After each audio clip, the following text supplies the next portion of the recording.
plenty of influence around the globe, and really in terms of that whole African area, all the oil, not the gold, all the oil is practically in Libya. All right, let's put some of that to Ashur Shamis. I mean, Ali Khan Sachu mentioned there, and you mentioned it earlier as well, the reports of these mercenaries and militias coming from outside to quell the protests. Is that a reflection that he knows the power of the army and he doesn't trust them to put down these protests, given that they're being asked to essentially shoot at their own people? If he gets people from outside to do the job, paid people, then this is a way for him to get around that. Absolutely. Now, the fight in Libya is between Gaddafi's clan, Gaddafi's sons, Gaddafi's tribal acolytes, and the people of Libya. Now, it is not between Libyans and Libyans. It's not between the Libyan army and the Libyan people. There is no Libyan army. The Libyan army is in the hands of his sons, and it is a collection of groups that has no similarity to an army. And then he is merely interested in defending himself and defending his position. I agree with the last speaker that he has a lot of clout and he is playing with that. But how strong is his position to master that clout, and how is he able to master? You know, when the people are in a well, what do you think? Is he able to master this? I mean, you mentioned the economic power he has, the leverage that he has, and many people say he does enjoy a large amount of support in some parts of the country. How much will that work in his favor? No, this is the point. I mean, the people, when the people are in revolt, in a state of revolt, they don't care about the state of the economy and the money going here and going there. They care for their position now. Their position now is to fight Gaddafi. It has passed the point of just protesting or demanding. It is becoming a fight between them and the Gaddafi people. On the other hand, Gaddafi is not going to give up very easily. He's going to use all the power he has and all the ability he has in order to preserve his power, his situation. Unfortunately, this is done by his sons, not by members of the army. Unfortunately for him, because I think once the sons fail or don't get the agreement of the people with them, they're going to lose out. Ian Black in London, the leverage that this regime has, particularly with the West, as far as the oil wealth and the financial deals and so on, how much of that is a factor in how the West responds to this? I mean, we have had quite a lot of criticism from Western leaders, and they've been pretty strident in that criticism. But will that be as far as it goes? Well, I think that's a very important question. I've caught a change of tone in the last 24, 48 hours from Western governments as the scale of the violence, the state violence in Libya has become clear. And I think we have to go back and look at what's happened in recent years. Muammar Gaddafi was a pariah, essentially, internationally for many years.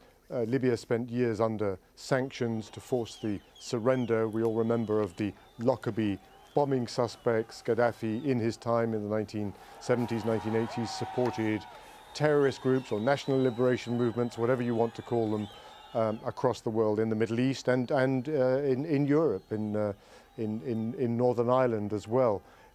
After the war in Iraq, he gave up his WMD, his weapons of mass destruction program, and he made several very, very significant moves which seemed designed and had the effect of ensuring that his regime survived. He cleaned up his act internationally and became a welcome figure, or perhaps not welcome, but he would visit European capitals. He's been to Paris, he's been to Brussels, he's been to Rome Tony Blair, when Prime Minister of Britain, paved the way for Gaddafi's rehabilitation by visiting Gaddafi in his tent famously. And so Libya has cleaned up its act internationally. It's a very, very lucrative target for Western investment in the energy sector, in the construction sector. We remember the row over the release of Megrahi, the convicted Lockerbie bomber, in circumstances that seem to show very clearly the importance of business and trade with Libya. You say he's cleaned up his act, but was that just an act? And are we seeing the true colours of this regime in these protests?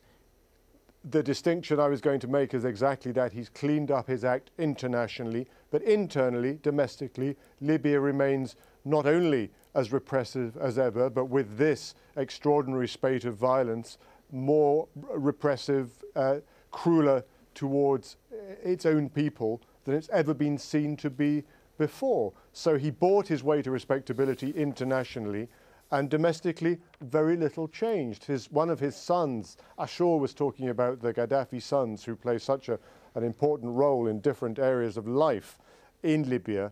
Saif al-Islam, who for a while was the sort of favourite to succeed his father, has been kicked back in recent times. He had reformist instincts. He was more of a liberaliser. He took under his wing some limited openings in the media and for human rights, but he's been forced to step back. Another son, Mu'tasim, is the national security advisor. Khamis, we've heard a lot of in the last few days, commanding these special forces units allegedly involved in repressing the protests in Benghazi and elsewhere. So the deal has been Gaddafi gains respectability internationally, and at home it's the same old repression, now worse than ever. So we're seeing these alarmed responses from the Western governments who accepted that deal and chose to look away or to hold their noses at what was happening internally. They clearly can't do that now. Ali Khan Satchu, with all of this wealth that we talked about earlier, surely there's enough for the regime to provide people with a decent standard of living, which is where these grievances and these protests originated from in the beginning. Absolutely, and I think you're completely right. I mean, you could have an average GDP, annual GDP per Libyan of about $22,000 if you spread it out evenly. But the entire regime has not been built on an optimal structure for its 6.5 million people. It's been built on an optimal structure for a Gaddafi clan and for a narrow clique of people who controlled investments into Libya and controlled the entire Libyan apparatus. The problem now is that, you know, for such a regime to make an about turn at the speed which is required, I think, is the difficulty. It is as plain as day that this escalation has a point of no return, whether it's today or whether it's in a week's time, whether it takes a mass murder of the like we saw in Syria many years ago. But, you know, the point is we've moved into a new normal across the region.